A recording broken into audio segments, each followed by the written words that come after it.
దివ్య బంధం గొప్పదా, తనుజ బాండింగ్ గొప్పదా? బర్నీని గెలిపించింది ఎవరు? ఎక్కడ పడ్డాడో అక్కడే నిలిచాడు, గెలిచాడు, గెలిపించాడు. దట్ ఈజ్ ఇమ్ము అనిపించాడు. భరణి తన టీంలో తనుజను కాదని దివ్యనే ఎందుకు సెలెక్ట్ చేసుకున్నాడు? సైలెంట్ గా ఉంటూనే సంచాలకత్వం అదరగొట్టిన మాధురి దువ్వాడ. అదిరా నిజమైన స్నేహం అంటే, దట్ ఈజ్ దమ్ము అనిపించుకున్న శ్రీజ.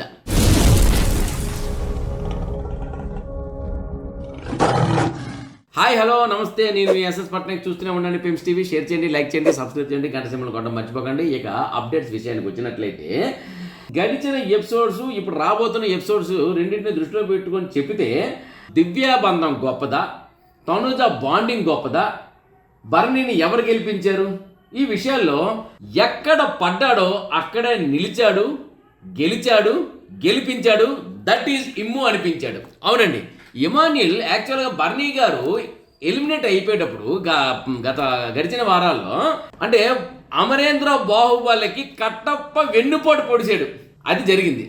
ఆ తర్వాత మహేంద్ర బాహుబలి విజయానికి వెన్నుదన్నుగా నిలిచాడు కట్టప్ప. ఇక్కడ అదే జరిగింది. మన ఇమాన్యుల్ మొదట తన వెళ్ళిపోవడానికి సేవింగ్ అంటే పవర్ కార్డ్ను ఉపయోగించగలదు. అందరి చేత వెన్నుపోటు పొడిచాడు అని అనిపించుకున్నాడు. కానీ ఈరోజు బర్నీ వచ్చేటప్పుడు బర్నీ గెలవాలి. 2 ఆటలు ఆల్రెడీ గెలిచాడు, ఇంకొక ఆట ఉంది. ఆ ఒక్క ఆట శ్రీజ గెలిస్తే శ్రీజ ఉంటుంది, లేదా బర్నీ గెలిస్తే బర్నీ ఉంటాడు. ఆ టైంలో బర్నీ మీ టీంలో ఎవరిని ఎన్నుకుంటారో అని అడిగితే ఒక్కసారి కళ్ళు మూసుకొని ఇమాన్యుల్ అన్నాడు. అంటే వెన్నుపోటు పొడిచాడు అని వదిలేదు. నాకు ఇమాన్యులే గెలిపించగలడు అని నమ్మకం పెట్టుకున్నారు. ఆ విధంగా ఇమాన్యుల్ రంగంలో దిగారు. అవతల శ్రీజ ఎవరిని దించింది?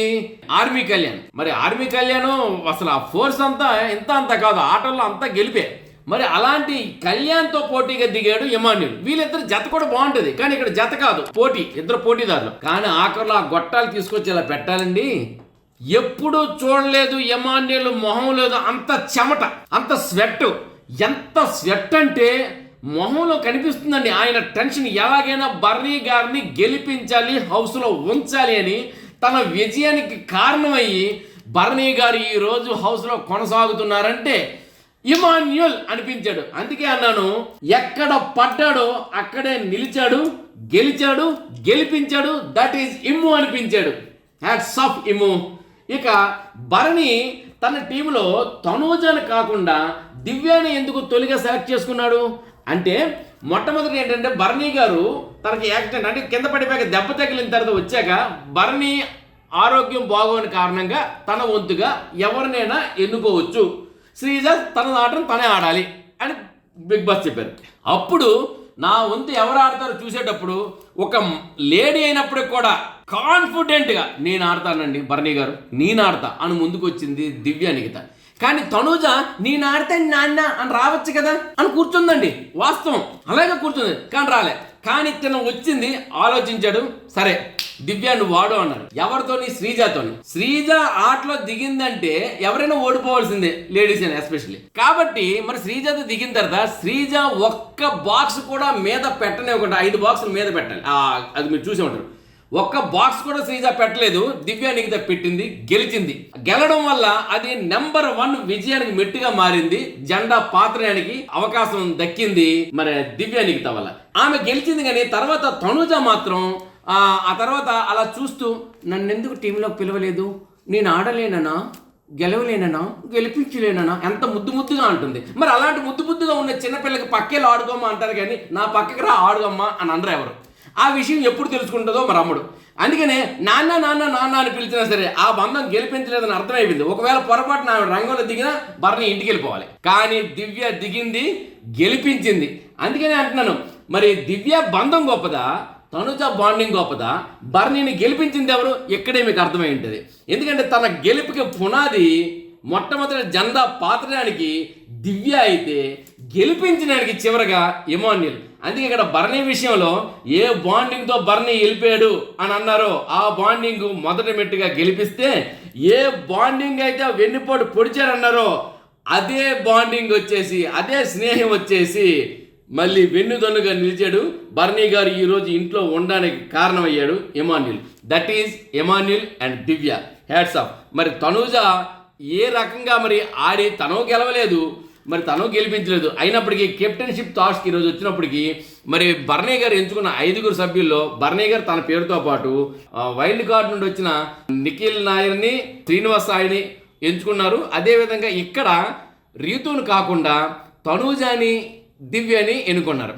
మరి తనూజాకి మళ్ళీ ప్రతి వారం కెప్టెన్సీ కంటెండర్గా తనూజాకి ఛాన్స్ వస్తూనే ఉంటుంది. నిఖిల్ నాయర్ చెప్పినట్లు ఆమె ఓడిపోతూనే ఉంటుంది అన్నమాట. నిఖిల్ నాయర్ ఏమన్నారంటే, మీరు ఎప్పుడు ఏ ఆట ఆడారు, నేను చూడలేదే, ఒకసారి గెలిచారా, బోర్డు మీద మీద లేదే అంటూ నిజంగా ఆయన నామినేషన్ చేసేటప్పుడు ఏకిపారేశాడు. మరి ఇక్కడ అదే విషయం జరిగింది. మళ్ళీ ఇక్కడ ఈరోజు కెప్టెన్షిప్ టాస్క్లో కూడాను చివరి వరకు దివ్యా నిఖితాన్ని తనూజ వచ్చారంట. కానీ బిగ్ బాస్ దివ్యా నిఖిత వైపు ఎంతమంది ఉంటారు, తనూజ వైపు ఎంతమంది ఉంటారు అని ఒక టాస్క్ ఇచ్చారు. అప్పుడు తనూజ వైపు నిలిచిన వ్యక్తుల్లో రీతు, పవన్, నిఖిల్, మాధురి, కళ్యాణే ఉన్నారు. మరి మిగతా వాళ్ళంతా దివ్య వైపు ఉన్నారు. భరణి గారు మాత్రం అటు ఎలకి ఇటు ఎలకి మధ్యలో ఉండిపోయారు. రాము మాత్రం వచ్చేసి సంచాలకుడిగా ఉన్నాడు. ఏదైనప్పటికీ కెప్టెన్షిప్ టాస్క్లోని తనూజాను ఓడించి దివ్య గెలిచింది. కట్ చేస్తే ఈ రోజు మళ్ళీ మనం దివ్య ఏడుపు మనం చూడొచ్చు. ఆడకపోగా ఈ ఆట మనకు ఉంటుంది కదా. ఇప్పుడు ఇక్కడ ఎవరి మీద ఎవరికి మనకి యాంటీ కాదు, కానీ ఒక కంటెండర్ కొనసాగుతుందంటే మనకి ఎంతో కొంత కాన్సెప్ట్ ఇవ్వాలి. కానీ అందరిపై చిరాకు పడడం, మరి ఆట ఆడకపోవడం, ఏడవడం, ఈ సీరియల్ కంటిన్యూ అవుతుంది. ఈ సీరియల్లో రకరకాల ఏడుపులు ఉంటాయి, అవి చూపిస్తున్నారు అనమాట. ఇది ఒకటో రకం ఏడుపు, ఇది రెండో రకం ఏడుపు, ఇది మూడో రకం. అంటే ఏడుపులో సీరియల్స్ ఉన్నట్టు. కామెడీ సీరియల్ కాదు అక్కడ. కామెడీ సీరియల్ మనకి హ్యాపీగా ఉంటుంది. ఏడుపు సీరియల్ లాంగ్లో ఏడుపు, వైడ్లో ఏడుపు, 2 షాట్ ఏడుపు, 3 షాట్ ఏడుపు, టాప్ యాంగిల్ ఏడుపు, బాటమ్ యాంగిల్ ఏడుపు. ఇన్ని ఏడుపులు ఎందుకు ఏడుపు? ఆడటం బాగుంటుంది. ఎనిహో పక్కన పెడితే ఇక భరణి గారు ఇంట్లో ఉండడం కోసం భరణి గారికి, శ్రీజ గారికి జరిగిన 3 టాస్కులు. మొదటి టాస్క్ ఫెయిల్ అయింది, తర్వాత 3 టాస్కులు అయ్యాయి. మొదటి టాస్క్లో సంచాలకత్వంలో సోనన్ని మరి కళ్యాణ్ చేశారు. కానీ అది వాళ్ళిద్దరిని రద్దు చేస్తే ఎవరు ఉండాలి అంటే మాధురిని ఎంచుకున్నారు ఇద్దరు. అదేవిధంగా బిగ్ బాస్ కూడా యునానిమస్గా 3 టాస్కుల్లో కూడా మాధురినే సంచాలకత్వంలో ఎంచుకున్నారు. కానీ మాధురి సంచాలకత్వంలో అరుపులు లేవు, అలకలు లేవు, పక్షపాత ధోరణి లేదు. ఎంత చక్కగా మాధురి గారు చేశారంటే మిగతా వాళ్ళంతా అరవడము, లేకపోతే మీద పడి కరవడం అన్నట్టు, లేదంటే చెప్పడం, లేదా అలిగిపోవడం, ఇవన్నీ ఉంటాయి. కానీ ఆమె మాత్రం చాలా చక్కగా డిగ్నిటీగా ఒక స్కూల్ టీచర్ లాగా, స్కూల్ టీచర్ ఒక డ్రిల్ మాస్టర్కి విధులిస్తే ఎలా చేస్తారో ఆ విధంగా నైస్గా ఆమె సంచాలకత్వం చేశారు. అక్కడ శ్రీజ ఆమెని తక్కువ చేసి మాట్లాడింది, లేకపోతే ఆమెపై విరుచుకుపడింది అని చెప్పేసి కానీ శ్రీజని తక్కువ చేయలేదు, భరణి గారిపై అతి ప్రేమ చూపించలేదు. మొత్తానికి ఆమె చూసి ఆమె సంచాలకత్వంలో వేలెత్తి ఎవరూ చూపలేరు, చూపబోరు. ఆ విధంగా చక్కగా సైలెంట్గా ఉంటూనే తన సంచాలకత్వంలో శబాష్ అనిపించుకుంది దువ్వాడ మాధురి. ఇక ఈ ఆటల్లోని మొదటి ఆటలో శ్రీజ ఆడింది, రెండోసారి కళ్యాణ్ ఆడాడు. మరి మూడోసారి వచ్చేసి శ్రీజ తరపున కళ్యాణ్ ఆడాడు. రెండోసారి శ్రీజ తరపున కళ్యాణ్ ఆడేటప్పుడు ఆ రాము భరణి గారి వైపు ఆడాడు. కానీ భరణి గారు 8 నిమిషాలు ఎంతో పట్టింది రాము భరణి గారి దగ్గర చేరుకోవడానికి, తాళం తీయడానికి. కానీ శ్రీజ తరపున కళ్యాణ్ 2.5 నిమిషాల్లోనే చేరుకున్నాడు. అంటే ఒక మిలిటరీ ఆర్మీ పర్సన్ ఎంత గొప్పవాడు చూడండి, అంత బాగా చేశాడు. మూడో టాస్క్ వచ్చినప్పుడు కూడా డెమాన్ పవన్ ఎక్స్పెక్ట్ చేసినా సరే డెమాన్ పవన్ పక్కన పెట్టి కళ్యాణ్ని ఆడమని చెప్పింది. అయితే ఇక్కడ ఇదినా నిజమైన స్నేహం అంటే అనేది మాత్రం నిరూపించుకుంది శ్రీజ. ఎలాగంటారా, ఇప్పుడు శ్రీజ మూడో టాస్క్లో గెలిస్తే శ్రీజ ఇంట్లో ఉంటుంది, ఆ టాస్క్ ఓడిపోతే శ్రీజ వెళ్ళిపోద్ది. అది వాళ్ళిద్దరి మధ్య ఉన్నది. ఈ నికాప్ మూమెంట్లో ఒకరిని ఎన్నుకోవాలి ఎవరంటే ఎన్నుకుంటే డెమాన్ పవన్ రెడీగా ఉన్నాడు, నేను ఆడతాను గెలిపిస్తానని. కానీ కళ్యాణ్కి ఛాన్స్ ఇచ్చింది మన శ్రీజ. అవతల ప్రత్యర్థి ఎవరంటే మన ఎమాన్యుల్. సరే కళ్యాణ్ ఆడతాడు, ఆ గొట్టాలని తీసుకొచ్చి పెడతాడు కళ్యాణ్ అని చెప్పేసి అనుకున్నారు. ఎందుకు రెండో టాస్క్లో కళ్యాణ్ గెలిపించాడు కదా. 8 నిమిషాలు పట్టింది తాళం తీయడానికి రాముకైతే, అంత ఫాస్ట్గా వెళ్ళిన 2.5 నిమిషాల్లో తాళం తీయగలిగాడు ఆ రెండో టాస్క్లో. మరి అంత చక్కగా కళ్యాణ్ ఆడాడు కాబట్టి రెండో టాస్క్ ఇచ్చింది. డెమాన్ కూడా ఆడడం కదా. మూడో టాస్క్లోని కళ్యాణ్ వచ్చేసి ఓడిపోయాడు, ఘోరంగా ఓడిపోయాడు. కానీ ఓడిపోయేటప్పుడు నిజంగా అదే స్థానంలో తనుజ ఉంటే నువ్వెందుకు నిలబెట్టలేదు అని ఉండేవాడు.